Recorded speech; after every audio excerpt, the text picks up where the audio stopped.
ever had like them hot link dinners and the chicken dinners and stuff after church? Yeah, Church make people hungry. right. Them links, man. You be starving when the sermon is. That's all you think about. And the roll, the Hawaiian roll. Oh yes, the Hawaiian roll, and you sop it in that barbecue sauce. Yes. Yeah, that white piece of bread.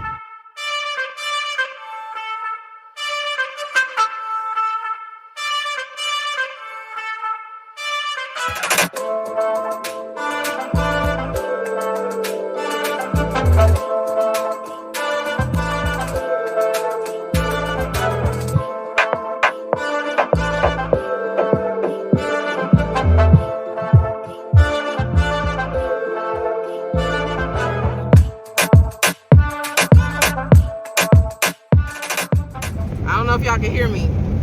This is the third time that I've been here, and somebody else has not been to visit me yet. Hey, What's up with that?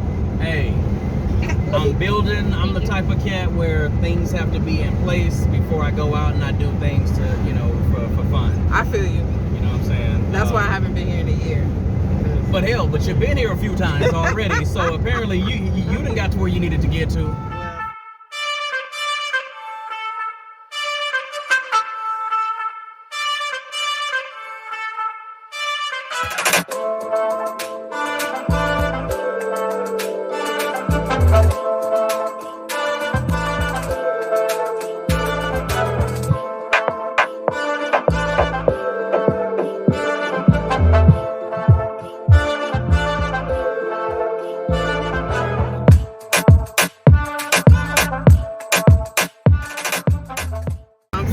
This is a reconnaissance mission. Yes, right? we on some business. It's much right. needed. That's The right. people gotta see Okay. that we get together ever so often. Hey, it's a beautiful thing. Love is shown. I would have never known a couple of years ago that I would have my sister, from Inglewood, and my sister. Are you from Oak? I was born in Oklahoma. Okay. So I got two sisters that are visiting from Senegal over here for me in the Gambia. Yep. I think that's real dope. Your shirt is very interesting. What does that say? My shirt says Compton because Compton is in Lay Building. Is that a little neighborhood or? Compton is like this cracking city over in the States. It's Le Ghetto. no, it ain't all ghetto. I think Compton produces some of the most brightest minds in this world. And I see that you have the Woods of Ingle, if you will. Yes. Yeah. People think because they got stadiums and professional teams, that makes them better than anybody else. Yeah. I mean, you can't see the Hollywood sign from. I got you. But it's a really good parking lot for when you want to go to Compton, though. That's where you park your cars at. Might not be there by the time you get back. I'm just saying. Yeah, but I greatly appreciate y'all coming to Gambia. I just want to try to be as hospitable. He is the most hospitable, and it never fails. Last year you did the same thing. He picked us up at the airport. We already got the SIM cards. Everything was set up. We got food. Yes. Where the vegan food at? Right here. We got the vegan food. Like, I thought y'all did meat. I was just being serious. Yeah. When you have better roads, because these road conditions out here, I have a 4x4 truck, but it can still get damaged. My sister had to help me right here get some parts from Senegal for my truck. I remember that. We So, did it African style, put it in a taxi. Yeah, African style. African shipping. If anybody does plan on coming to the continent, no matter where you go, I would recommend that you try to get spare parts for your vehicles. Tires. Yeah, especially. Well, you know what? Tires you can get here, but I'm gonna say things like your shocks, your brake pads, your alternators, your spark plugs, things like that. Now they do have all that stuff here, but sometimes in the moment that you need it, they price gonna be like. Yeah, not only that, a lot of times people aren't gonna cross-reference your parts to see if it fit. They'll physically force it to make it look like it, and I'm telling you, it works. It works. I could do it. Yeah, I don't know if they do They this in never- Senegal, but here in Gambia, ain't nobody gonna ever tell you they don't know. They never tell you It's no. a whole African continent. Yeah. Yes. Everybody got a cousin Yes. or an uncle that can do it, and I'm telling Even you, if it's directions and they yeah. don't know, they gonna be like, go that way. yeah, we have genius minds here, and the ingenuity, the resourcefulness is there. Mm-hmm. And sometimes you run into some problems with that, because if you don't know anything about cars, whatever they tell you is going on with your car, guess what? Right. You're probably gonna go ahead and pay for it anyway. That's why it makes you learn. Like, Yeah. you learn your stuff. You don't just depend blindly on, like, and you know, even in the States, we get got at the auto. Right. Women. Yes, that's what I mean. Yeah. Like, we go get our car fixed. They can tell the carburetor Right. is It ain't no $800. difference to me. Right. And I'm like, I don't even know what it is. So it's like, now you gotta learn. How about this one? I know you might have had this experience. What about when it comes to building? Dude, When it comes, every single day. Yo. I know my house inside and out now. I'm like, okay, you can't tell me how much this cost. Like, 'cause we so used to fixed prices, we just Right. trust everything. And I think Right. it makes us not use our brains as much, you know. right? Because you put it in their hand. right, Mhm. and I think also when you come from the States, I mean, we have a lot of regulations in place to where somebody would probably think twice Yeah, if they're gonna, kind of do you dirty. and right. stuff. If they do you dirty, it's in the fine print, and it's your fault for not reading it. Right. But being here on the continent is a definite adjustment. I'll tell you, it's not for everybody. Mm-hmm. And if you do consider coming, do the work on yourself first, Oh, please. can we? Can we? Like, Hold on. You know how we do on the show? yes, clap it up. Cause for real, man, it's like we were gotta just sit talking down and about have a this. whole thing. Yes, we Right. do. Cause it's like people leave a place and it's like, okay, I don't want to deal with this no more, this problem, and they bring the problem Right. with them that they was trying to leave, and it's like, why are you doing this? Everywhere you go, there you are. Yep. Right. And, one of the things, and I talk about this on my platform openly, for a very long time in my life, I've battled with severe depression. And I think one of the very best things that has ever happened to me was when I began to, it was almost kind of like a blessing and a curse, because, when you're going through something, it forces you to look inward. And you do like a lot of soul searching. And when I actually got into having like a wonderful black therapist, that was probably a godsend for me, because I can make sense of a lot of things. And once I started doing that work, I would just do it religiously. And I felt that it put me in a position to be able to have that mindset of coming here and adapting. The best thing I learned in therapy, I think I did therapy for like a year or two off and on, Okay. was that I can't control nobody else. Yep. You can only control how you respond in situations, and you can't control what anybody else does. So you can either react differently or remove yourself. Right. And it was so empowering, because it's like you want people to think how you think, or Right. acknowledge your feelings or whatever it is, and it's like you can't force them to do that. It don't matter if they birthed you, it don't matter if they grew up with you. It's like, everybody's different, and so you can only control yourself. And I had to practice being unapologetic about looking out for myself. Right. My feelings. You'll have the world tell you you're selfish when it's time to take care of your needs. Yes. My problem is because I'm an empath, I pour from an empty cup all the time. Look at INFJ. I'm gonna tell you, like, I'm not even gonna say. You can say what we be talking about all the time. a whole bunch when it comes to boundaries and Man, because that's what empaths definitely have to I didn't know the word empath until she told me that that's what I was, I was like, because oh, she's really? the same way. Yeah. And like when it comes to like helping people, especially when they try to come here, because Blessing and curse. it's like you worry about so much about what people feel. You want to help them so much, and then it's like then you get the short end of the stick, or right, you don't get reciprocity, and it's just like. Mm-hmm. You know, this is why I talk about acceptance. Like how you just say you can't change people. Right. Acceptance. I just got that tatted. Acceptance is the biggest, it's the greatest expression of love. And then you have to just accept that. That's how it's gonna be. You might not get reciprocated, but you know. That's why. As an empath,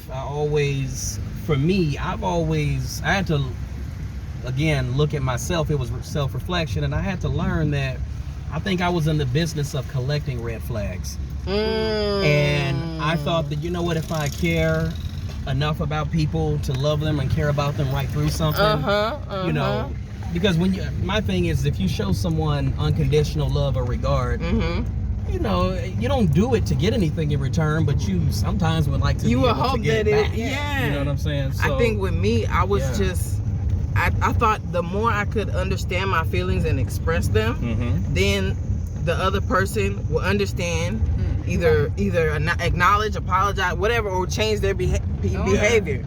And like sometimes I wouldn't even get an acknowledgement. It'd just be dead air, and I'm like, whoa, like.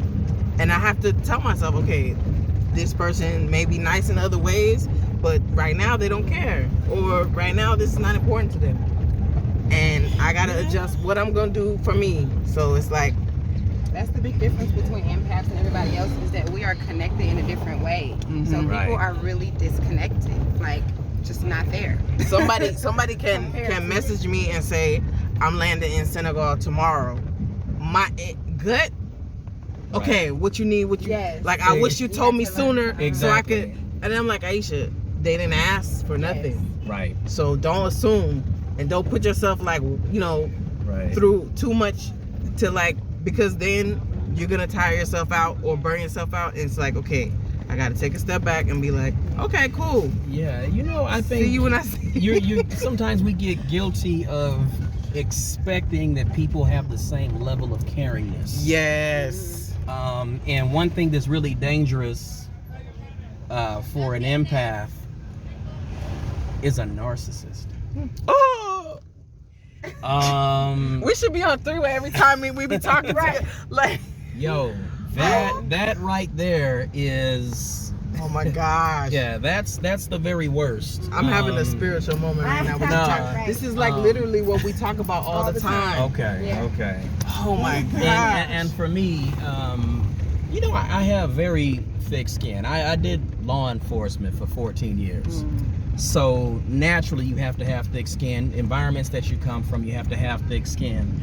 But I think the thing that really bothers me the worst, if I can be frank, is probably the gaslighting. Oh my gosh. That's the part right there where you say, like, how dare you? Yeah. Like, wait a minute, you're doing... So rude. Yes. And it take a minute to realize that's what's being done, and you and they flip it and make it seem like you imagining stuff, and I was like, I'm not a mind reader, yo. Like, I feel like I'm being guilt tripped into not predicting what your reaction and your feelings is gonna be. I was speaking with one of my brothers about this, and the funny part is we were just talking about just men and how we respond to certain things in general. And I said, men naturally, we're fixers. Yes. Yeah. If there's a problem, I don't care how it got started. I just want to make sure that it's solved, and I don't want to go back and talk about it. Right. You know, that's how men are hardwired. We're not equipped to argue. Do not know that. No, we don't. Read, men are from Mars, women are from Venus. So we can understand we really are different like that. Yeah, even when it's solved, it's like, well, we want to talk about it. I didn't like it. I'm like, no, ain't nothing to talk about. Right. No, because it could happen again. I want to make sure we talked about this before. I think we want to make sure it don't happen again. So next time you know that this was the little key point. I hear what you're saying, but am I gonna be reminded about it like 2 months later, 1 year later, 3 years later? Like, you know. Yeah, it's not necessary. You know. Yeah. Again, we're fixers. If there is a problem, we're only equipped to, you know, go to war and fight. You know, we ain't gonna sit there and you know. But you know, me and my brothers, we like to have discussions about that. A lot of my brothers, their personality is more reactive, and I'm a responder. reactors really is just off of impulse. Yes. And then they'll think about the wrong that they did later. Right. I don't know if it's a good or a bad thing, but with me, that's how a lot of people end up in jail. yeah, I don't know if it's a good or a bad thing. It's kind of like with myself, it's like, okay, I'm gonna use the ladder of inference. Maybe you did something different. Maybe you maybe you made a mistake. I'm not gonna go after you. Right. But when I know that you're very intent on doing something to be rude or disrespectful to me, then at that point, it's like, okay, I'll just sit back and I'll just start thinking about how I'm going to respond. So, I mean, you run through a range of emotions and you learn so much about yourself. You learn about your personal, you learn about your thresholds and stuff. Yes. Especially on the continent. You it have exposes time. people very, Yes, it exposes people very quickly like, here. Good people and bad people. It exposes, it shows people who they are. Yeah. Very quickly. Yeah, we were just talking about that, how it seems like when we come here, I don't know if we just not able to keep up with the facade so much, but it's like the exposure, it's like it comes out. You like know. you're like, oh, okay.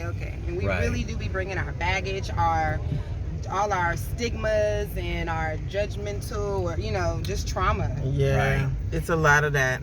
And I think that one of the things that I've learned this year is that people coming, it's not always what your initial gut reaction or your initial impression of them, it's not gonna be that in the end. Yes, because we are delusional about, I was telling this girl down on Facebook, we're delusional about the way we go about people, even some people that we know. It's really naive. Yeah. We'll be like, oh yeah, this person is gonna be just like this. And they're gonna come live here and we're gonna be happy and hold hands and we're gonna do play dominoes. Together. Yes. And it's like, take your time with people. Yes. Because don't drop your guard. If you weren't doing that in the States, don't come to Africa and drop your guard and think that everything is going to be wonderful. Africa is not going to... the rose-colored glasses. As soon as you put your feet on this continent, people think all of your problems have went away and it's going to be kumbaya. You have to be ambassadors from wherever you come from to put your very best foot forward. Yeah. Because one person will definitely mess it up for someone else. We already have... on both sides, people have lied to us. We kind of know who's been lying to both sides for a hot minute. So I think it'll come out. Yeah, I think it'll come out. When we're here and we meet others that come into the States, it's like this thing where we just get so excited. It's like how we feel when we're there, and you might be in a white town and you see one black person. Right? You're like, oh yeah, we right here. We right. But we ain't always right there. Every person that I was like, oh yes, we gonna do this village thing together. And so now it's like we decided, both of us, we're not gonna try as hard. She was like, she told me, she was like, look, if anybody got a Senegalese husband, don't get excited and think y'all gonna be like the perfect sister wife. Y'all came from the same city. Y'all got the same amount of kids. Y'all both homeschooled. Or whatever. No. Yeah, y'all both vegan. All the vegans. Y'all both got brown eyes. And we be thinking it's gonna be, and it don't always work out that way. And so it's people. It's not even realistic when you really think about it. And a lot of people be thinking Africa is gonna be this magical place that's gonna do stuff without them doing the work at all.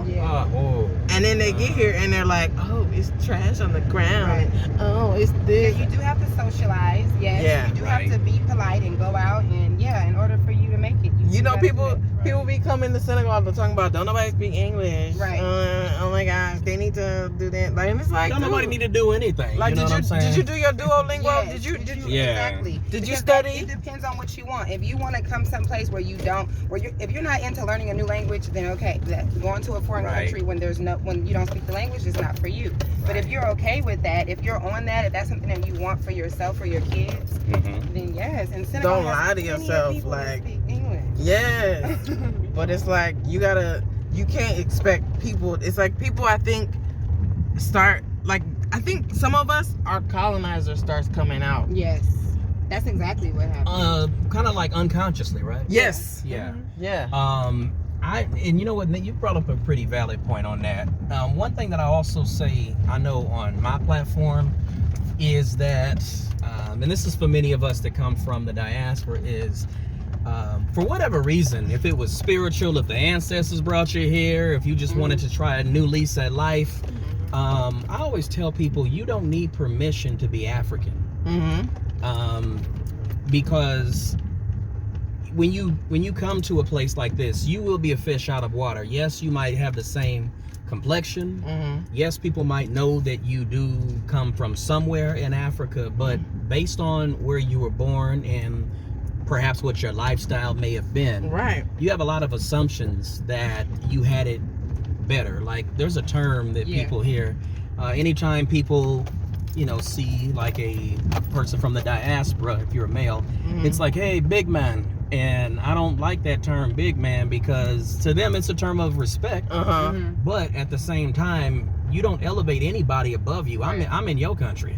You know what I'm saying? You don't elevate anybody above you. The only person is really going to be the Most High. That's who big man is. But if you don't know me, just right off the rip, you just gonna, you know, give me like this, you know, this, I mean, so I always say, you know what, just call me brother. You know, I'm not big man. Yeah, and if they call you big man too, just know your price you about to pay. You start saying big man, I'm like, oh, come on, now I got to go to another market. Come on, man. You the big man. You the big man. Yeah, you know. It's like going to a university every day. This is ongoing education living here. Yes. You know, I try to brush up on my Wolof and my Dinka and Fula and don't even start. You gon' knock it off. You gonna hit me? Last time you didn't want to do it. Almost. Jamadek. How you say Yamadek? See, they say Jamadek instead of Jamadek. It's like an extra little twang at the end. Oh, it's just her ears perked up. Right, I'm like, wait. Because she don't sleep. Oh, okay. She's a night owl, huh? Right. Yeah. These are cashew trees. Oh, no. Have you had cashew fruit? Cashew apple? You will be having it. Yo, that's my favorite. Yeah, it's my favorite fruit here. Wow. It's so good. It's really good, and I learned how to make a little cashew beverage there. If you you know. Yeah, I will. I'll pick a few, then I'll block a whole road. Make you say, hey, deal with it. Look at this kale right here. Oh my god. That's from Vibrations. Kitchen. Yes, yes. Shout out to Sister Tash. That's the owner of the place. However she seasoned this is so bomb. It is very well seasoned. Okay. Tastes like got meat in it. We see you. Wow. Shout out to Sister Tash. Vibrations Kitchen. Yes. I can feel the vibration. Okay. Yes. What you eating? Some stew. What's it called? It's that's idle stew with kidney beans and spinners. And the okra. I put the okra in the stew in heaven. This is how you eat vegetables. I caught it in my mouth. They gotta taste good. Let them use you. Yes. You wasn't lying. I was like, he said he liked the food. I was like, he being nice. Right. He don't like vegetables. And I finished my 10-day. Oh my god. My 10-day plant-based diet, and I swear that the food that they serve there, you know, in all honesty, I can probably do that plant-based diet just a little longer. That's how good the stuff was. Oh my goodness. Yeah, that flavoring is no joke. Yeah. See how she make a difference in people's lives. Got people. You can do your little cleanse. Right. Oh yeah. Oh man. Okay, now you see this big truck. And that's the thing with vegetarianism or veganism is we just assume that because it's vegetables, it's not gonna be flavored. But if you know how to cook, if you know how to season, if you was cooking good meat, then you can cook some bomb. Okay, so how long have you been vegan, sister? 10 years. Woo! I'll say 9 to be exact. What made you do it? We were raw vegan for like 4 years. What was the reason? Just the stuff in America's meat and all the BS, the genetically modified foods. But how did you know about that 10 years ago? Because you was like You was like a teenager back then. Wait, I got a whole 14-year-old. Wow. This is true. Okay. This is true. Yeah, just research. Okay. Yeah, actually, I was in the church at that time, and I remember I was listening to NPR, and they were talking about these farmers fighting the government, suing the government for seeds that they were mandating. And then I was, I had just bought my house, and we were putting down stuff for the grass from Monsanto. Oh. And they were saying, I'm like, wait, we just bought some Monsanto. Wait, how does What's Monsanto? What the? Right. That's the company that does the GMO stuff. So I'm like, what is the company that we use to? Our grass grew overnight. So I'm like, what does that have to do with the seeds? So I put two and two together, and Yeah. overnight I went and dumped out all the milk. I went and threw away the meat. Like it was a whole. You did that. You threw away the meat though, like them rib tips and stuff like that. Like stop playing. And, you know, I was in LA, so it made it easier. Oh yeah, that's transition. Easier. I was gonna say in Oklahoma you couldn't do it. Right. Man. Yeah, it came a few years after when we had moved back to Oklahoma. Okay. Yo. Yeah, in LA you could do it because there's restaurants everywhere. Yeah. You know, like in Kaale, it's like in the Inglewood area. You know, you have like the little. We be healthy. Right. Yeah. See, I just remember being Count the we like greens with some ham hocks cooked up in that bad boy. Right, you gotta hold the ham hock. But I was like, why? Wait, the church we eating pigs in a blanket? I didn't know about I was like, wait a minute, come on. You ain't ever had like them hot link dinners and the chicken dinners and stuff after church? Yeah. Church make people hungry. Right. Them links, man. You be starving when the sermon is. That's all you think about the last hour. And the roll, the Hawaiian roll. Oh yes, the Hawaiian roll, and you sop it in that barbecue sauce. And that white piece of bread and that plastic fork used to be wrapped up in the napkin. This is why I love being around my people from my community. Oh man. Don't nobody know about this stuff but Fill us. up some Woodies. Yes. Oh, man. Louisiana hot sauce or Red Rooster. Yep. I'm gonna go with Red Rooster. Right. Louisiana Jim with Red Rooster. All right. Louisiana all the way. Oh, man. Tapatio or Tabasco? Tapatio. Okay, I'm just checking. Cholula. Cholula. Cholula up there now. I swapped it out for the Tapatio. Hey, get that wooden top. You know what I'm saying? Oh yeah, that's what I think. That's the one I got in my fridge right now. That's right. If you come into Senegal, bring me some Cholula, please. Thank you very much. Thank you very much. Let me go ahead and see what I have in the old cabinet there. I know because you be shipping stuff. He be having stock. He didn't tell us how to do it. He's just like, oh, I got all of that. I didn't say I got all of it. I just might know how to quickly get it. Connections. Okay, connected. That's what I'm talking about. We're going to have to talk about that on camera. And every diasporan, if you're from the West Coast, I'm going to tell you right now, you need to carry this up in your car. Stop playing. Yeah. Tahine, I'm telling you. Yeah. Bring me some of that too. Yeah. Hell, I'll make a tahine toothpaste. Don't even play with me. 9 out of 10 doctors recommend it, you know what I'm saying? Bigelow, Brusabe, Jamban jelly. I heard Jamban jelly before. Yeah, Jamban jelly is back down this way. Sukuta is to the right. And right now we are in, this is Salaji. Okay. Yeah, so we're in Salaji right now. You want some more? And this is okra. And this is what we call traffic light. Yeah, Because it's one of 3 traffic lights in all of Gambia. Oh, right. That's how it is in the car. Yeah, it's only 3 lights. Yeah. So is this the traffic? No. One of them is called traffic circle. No, traffic. You have the turntable. Yeah, That's turntable. up here, and we're gonna go through the turntable actually. Okay. Well, we might not. We'll have to take a shortcut. Do you know what this is? What? Spinners. It's like a dumpling. Oh, right. Yeah, it's called spinners. So we're gonna have to meet this lady. Right. Yeah, she's looking forward to meeting you. All right, y'all. This is the turntable, by the way. We're about to go. But I want to say thank you to the donator for your, what'd you say, your subscriber? Yeah, I had subscribers. Anytime someone supports the channel, they will send me an email, and once I receive, if it's a financial support, I will always ask them in the email, what do you want me to purpose this for? And for your case, they said, you know, when we have brothers and sisters who are visiting either on the continent or who, you know, you may need to pick up from the airport, And this was actually from some folks that said that they wanted to be anonymous. It was a family, actually. Wow. I had extended that to them when they came, and they said, let me pay it forward to the very next. Oh, And now So- we got picked up from the airport. yes. I tried to slide him some change, and he was like, nope. No, They took care of it already. right. I love how the love Yes. goes. Thank you so much. So shout out to the S family. Okay. How about that? Thank you, Shout out S to family. family.